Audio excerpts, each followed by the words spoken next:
다음 기업은요, 넵튠 클라우드 유승학 대표님 무대로 모시도록 하겠습니다. 큰 박수 부탁드립니다.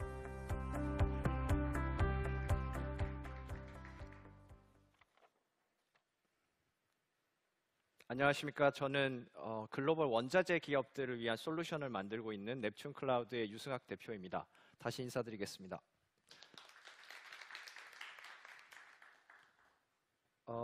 우리나라에서 원자재에 있어서 포스코는 단연 그 화물의 취급량에 있어서 1등의 기업입니다. 그 포스코에서 이제 계열사 중에 종합상 사업을 하고 있는 포스코 인터내셔널에서 저는 10년간 원자재를 전담해서 거래를 했었습니다. 제가 창업을 하게 된 계기는 방금 아까 전에 이제 쿠팡 사장님께서도 이렇게 발표를 해주셨는데 많은 분야에서 이제 어떤 워크플로우나 배송 상황이 잘 관리되고 있음에도 불구하고 저희 원자재 거래는 거래를 할 때 굉장히 위험 요소가 많습니다. 그리고 국제 간 거래이기 때문에 물류 상태가 계속해서 변동이 되는데 이거를 전용화된 소프트웨어로 관리하지 못하는 불편점이 너무나 컸었습니다. 그거를 다른 거래 상대방인 외국 사람들한테 물어봐도 동일한 문제점을 갖고 있어서 제가 겪는 이 불편을 문제 해결해서 글로벌하게 팔면 좋겠다는 생각을 갖게 됐습니다. 그렇게 해서 창업을 해서 지금은 엔지니어링 팀과 함께 솔루션을 만들고 있는 상태입니다.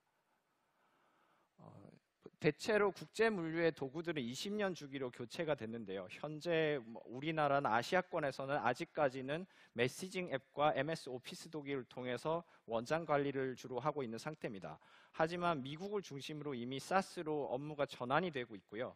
대표적으로 컨테이너 화물 마켓에서는 플렉스포트라는 유니콘 기업이 있습니다. 그리고 저희가 타겟하는 분야에 좀 근접한 워크플로우 SaaS 기업으로 유럽의 아이온 커머디티라는 회사가 또한 있습니다.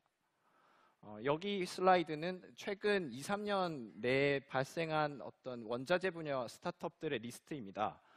첫 번째로 맨 위에 보시면 대륙간 거래소가 저희가 실제로 개발하고 있는 어떤 파생 상품 거래 관련 기능 전문 스타트업을 인수한 사례가 있고요. 세계 1위 선사인 머스크는 본인들이 운항 관리 스타트업을 스핀오프를 시켜서 키우고 동시에 다른 스타트업 2개를 인수 합병해서 또 스케일업 하고 있는 상황입니다. 저희는 이런 마켓에서 이제 포스코에서도 주로 미래 밸류 체인으로 생각하시는 LNG라든지 원료 분야의 어떤 SCM을 개선하는 생산성 서비스를 만드는 데 포커스를 하고 있습니다. 엔터프라이즈 솔루션 시장에서 저희는 주로 30%대로 계속 급성장하고 있는 생산성 또는 옵티마이제이션 마켓을 타겟을 하고 있고요. 원자재 분야에서 이 옵티마이제이션 마켓은 대략 3억 불 정도의 시장 규모를 갖추고 있을 것으로 추산됩니다.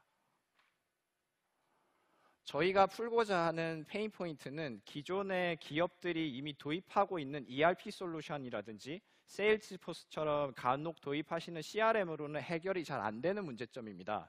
왜냐하면 이런 원자재 거래는 협상형의 거래이기 때문에 조건 변경이 굉장히 많고 국제 기업 간의 물류 정보가 계속해서 변하기 때문입니다. 그래서 크게 거래 상대방의 리스크 또는 파생 상품을 거래할 때 발생하는 리스크, 그다음 미국 제재 리스크가 있고요. 그다음에 물류적인 통신을 할 때 계속해서 비효율이 일어납니다. 이런 비효율을 사람들이 관리를 하기 때문에 직원들의 어떤 경험 문제도 크게 발생하고 있고 또 기업 오너십 측면에서도 이런 데이터들이 사람들의 이직이나 퇴직에 의해서 관리되지 않음으로 해서 발생하는 비효율도 존재합니다. 대표적인 예가 2019년에 미쓰비시의 싱가포르 에너지 트레이딩 자회사의 파산 사례입니다.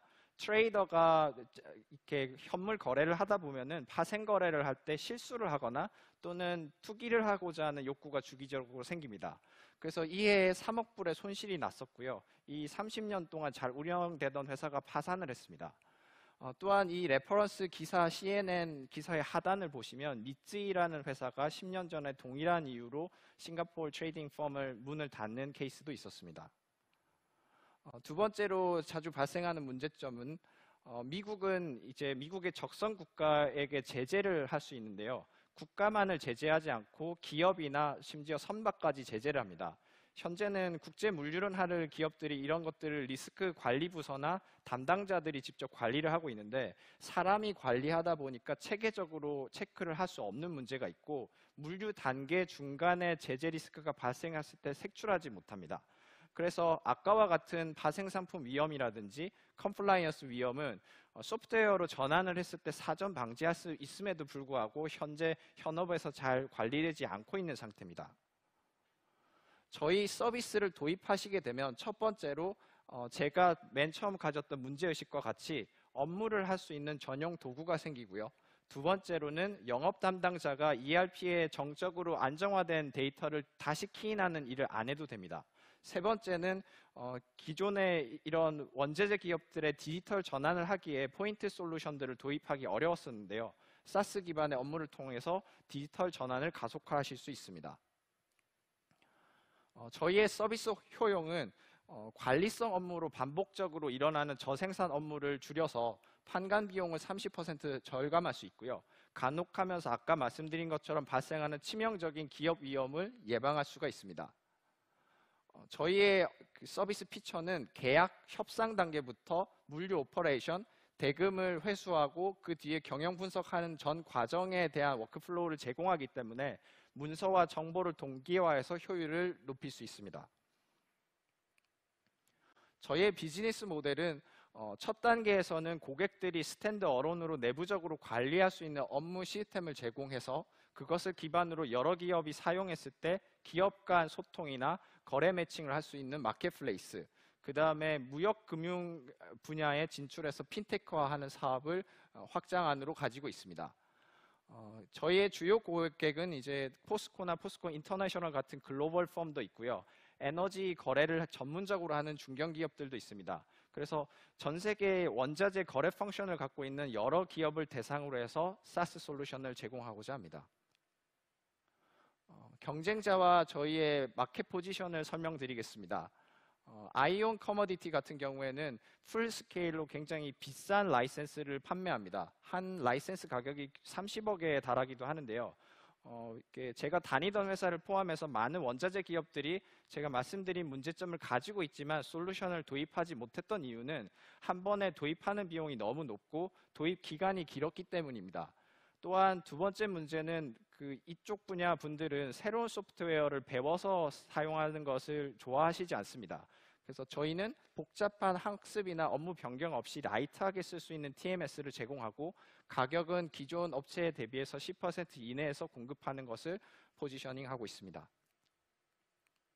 저희 팀은 IMP에 작년에 선정돼서 약 1년간 사업을 진행해서 팀빌딩을 완성하고 이제 고객들과의 인터뷰를 통해서 반제품을 완성한 상태입니다. 그래서 금년 말에 POC를 위한 이제 기업별 협의를 진행하고 있고 내년에 허브 마켓인 싱가포르에 본격적으로 진출할 예정에 있습니다. 저희의 비전은 바이오테크 분야에서 세계 1위 버티컬 사스인 비바 시스템즈처럼 원자재 분야에서 최고의 버티컬 사스 회사가 되는 것입니다. 비바 시스템즈 같은 경우에는 이제 제약 개발을 할 때 독특한 문제를 풀면서 작게 시작했지만 10년 뒤에 50조 가치의 기업으로 IPO를 했습니다. 저는 전 세계 국내를 포함해서 여러 원자재 거래를 하는 기업들이 더 스마트하게 일할 수 있는 솔루션을 통해서 기업 가치를 형성하는 것을 비전으로 하고 있습니다. 고맙습니다.